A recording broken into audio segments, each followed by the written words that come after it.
Assalamualaikum warahmatullahi wabarakatuh. Puji syukur atas kehadirat Allah SWT yang telah memberikan kita rahmat, nikmat, serta dayanya.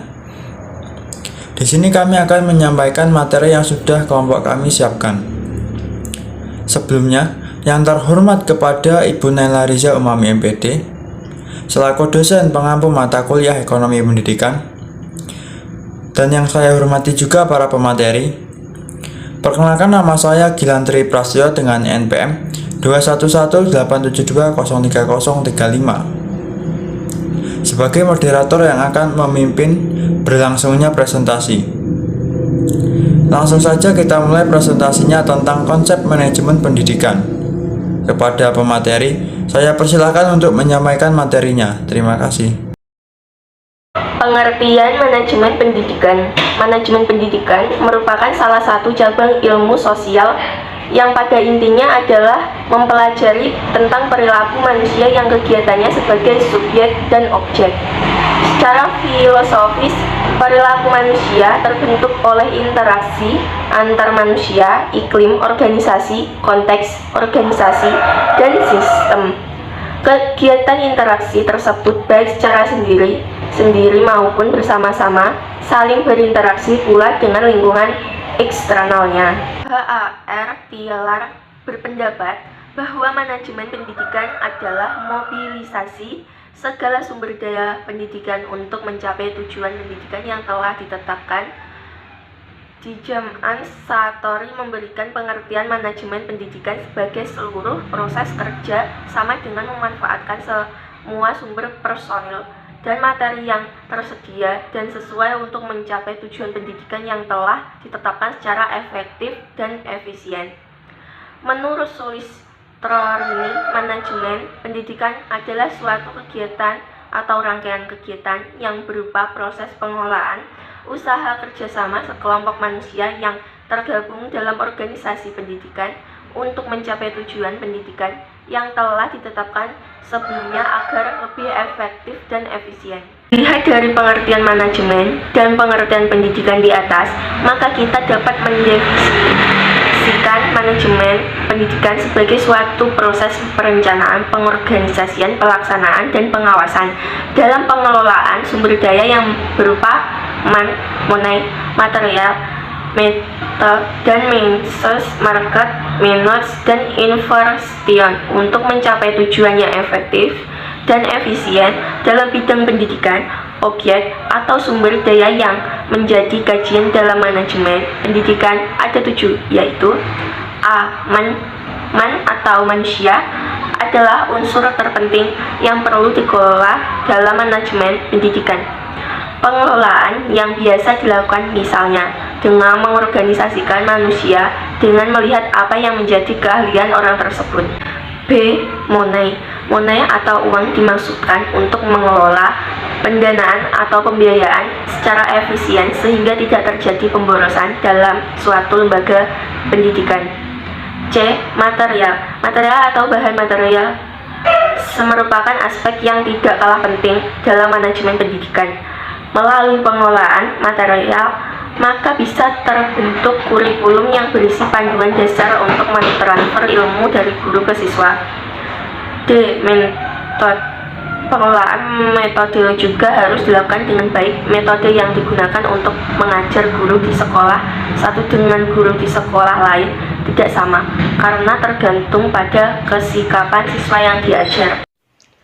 Mesin. Pengelolaan mesin bertujuan untuk dapat mengelola mesin yang digunakan untuk mendukung proses belajar mengajar supaya dapat digunakan sebaik mungkin dan tidak cepat mengalami kerusakan. Untuk orang yang mengelola mesin biasanya harus orang yang benar-benar tahu cara merawat mesin tersebut dengan baik. F. Market atau pasar adalah salah satu kunci yang menentukan sekolah atau lembaga pendidikan tersebut menjadi lembaga pendidikan yang besar atau kecil. Pasar yang dimaksud adalah masyarakat secara luas. Sasaran yang dituju adalah masyarakat yang berminat menyekolahkan putra-putri mereka. G. Minutes atau waktu perlu dikelola dengan baik karena waktu belajar peserta didik di sekolah sangat terbatas, sehingga perlu pengelolaan yang baik supaya waktu belajar mengajar menjadi lebih efisien. Selanjutnya, tujuan manajemen pendidikan. Tujuan belajar manajemen pendidikan. A. Efisien dalam menggunakan sumber daya. Dengan mempelajari manajemen pendidikan dengan baik, diharapkan seseorang dapat mengelola sumber daya secara efisien. Misalnya, sumber daya yang berupa pembiayaan, waktu, dan lain sebagainya. B. Efisien dalam pencapaian tujuan. Dengan pembelajaran manajemen pendidikan secara berkeseimbangan dan secara sungguh-sungguh, diharapkan seseorang dapat mengefektifkan proses dan sumber daya yang dikelola untuk mencapai tujuan dengan optimal. C. Bermuara pada tujuan pendidikan.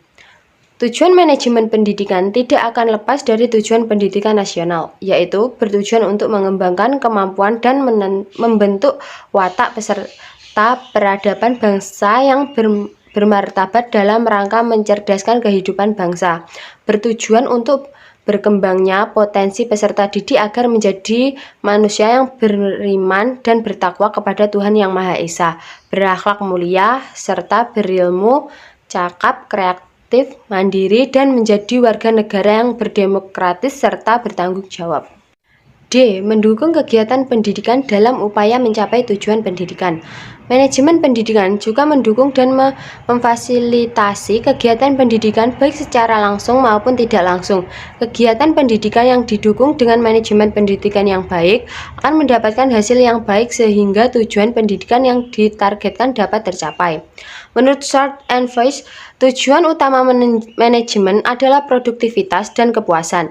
Mungkin saja tujuan ini tidak tunggal, bahkan jamak, seperti peningkatan mutu pendidikan atau kelulusannya, keuntungan yang tinggi, pemenuhan kesempatan kerja, pembangunan daerah atau nasional, dan tanggung jawab sosial. Tujuan-tujuan ini ditentukan berdasarkan penataan dan pengkajian terhadap situasi dan kondisi organisasi seperti kekuatan dan kelemahan, peluang, serta ancaman. Selanjutnya, manfaat manajemen pendidikan. A. Menciptakan suasana belajar yang bermutu dan menyenangkan, dan yang lebih penting lagi adalah dapat menciptakan peserta didik belajar secara belajar, learning how to learn, yang terbaik bagi dirinya. B. Meningkatkan kompetensi manajemen pendidikan bagi pendidik sehingga lebih profesional. C. Menghemat sumber daya dengan hasil memuaskan. D. Mendapatkan tenaga kependidikan dan profesional. Fungsi manajemen pendidikan. Fungsi manajemen pendidikan adalah elemen-elemen dasar yang akan selalu ada dan melekat di dalam proses manajemen yang akan dijadikan acuan oleh manajer dalam melaksanakan kegiatan pendidikan untuk mencapai tujuan yang efektif dan efisien. Dalam manajemen terdapat fungsi-fungsi manajemen yang terkait erat di dalamnya. Menurut George R. Terry, fungsi manajemen ada 4, yaitu fungsi perencanaan atau planning, fungsi perorganisasian organizing, fungsi pelaksanaan actuating, dan fungsi pengendalian controlling. Menurut Luther Gulick, fungsi manajemen ada 7, yaitu fungsi-fungsi perencanaan, planning, fungsi pengorganisasian, organizing, fungsi pengaturan anggota, steering, fungsi pengarahan, directing, fungsi koordinasi, coordinating, fungsi pelaporan, reporting, dan fungsi pencapaian tujuan, budgeting. Menurut Hershey and Blanchard, fungsi manajemen ada 4, yaitu fungsi perencanaan, planning, fungsi pengorganisasian, organizing, fungsi peningkatan semangat, motivating, dan pengendalian, controlling. Ruang lingkup manajemen pendidikan. Ruang lingkup dari manajemen pendidikan dibagi menjadi 3 kelompok, yaitu menurut wilayah kerja, objek garapan, dan fungsi kegiatan. A. Menurut wilayah kerja. Ruang lingkupnya meliputi manajemen seluruh negara, manajemen satu provinsi, manajemen satu unit kerja, dan manajemen kelas. B. Menurut objek garapan. Ruang lingkupnya meliputi manajemen siswa, manajemen ketenaga pendidikan, manajemen sarana prasarana, manajemen tata laksana pendidikan, manajemen pembiayaan, dan manajemen humas. C. Menurut fungsi kegiatan, ruang lingkupnya meliputi merencanakan, mengorganisasikan, mengarahkan, mengkoordinasikan, mengkomunikasikan, mengawasi, atau mengevaluasi. Ada pula yang melihat ruang lingkup dari manajemen pendidikan berdasarkan substansi yang menjadi garapan manajemen pendidikan sebagai proses atau disebut fungsi administrasi, yaitu A. Perencanaan. Perencanaan merupakan suatu proses yang meliputi upaya yang dijalankan guna mengantisipasi adanya kecenderungan di masa mendatang dan penentuan sebuah strategi maupun taktik yang tepat guna merealisasikan tujuan dan target organisasi. B. Pengorganisasian. Pengorganisasian merupakan suatu proses yang meliputi bagaimana taktik serta strategi yang sudah dirumuskan pada saat tahap perencanaan digambarkan pada sebuah struktur organisasi yang tangguh, sesuai, dan lingkungan yang kondusif, serta bisa memberikan kepastian bahwa pihak-pihak yang ada di dalam organisasi bisa bekerja secara efisien dan efektif untuk pencapaian tujuan yang ditetapkan. C. Pelaksanaan. Motivasi, kepemimpinan, pengambilan keputusan, komunikasi, koordinasi. D. Pengarahan. Pengarahan adalah tahap di mana program diimplementasikan supaya bisa dilakukan oleh semua pihak dalam sebuah organisasi, dan juga proses memotivasi supaya pihak-pihak tersebut bisa melaksanakan tanggung jawab dengan kesadaran penuh tingkat dan produktivitas yang sangat tinggi. E. Pengawasan dan pengendalian.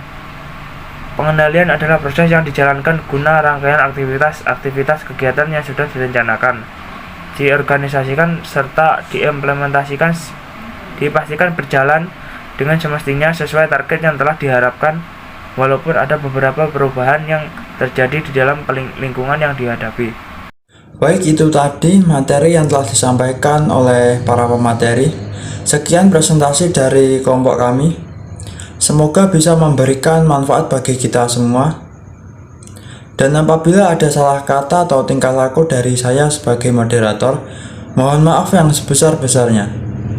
Saya akhiri. Wassalamualaikum warahmatullahi wabarakatuh.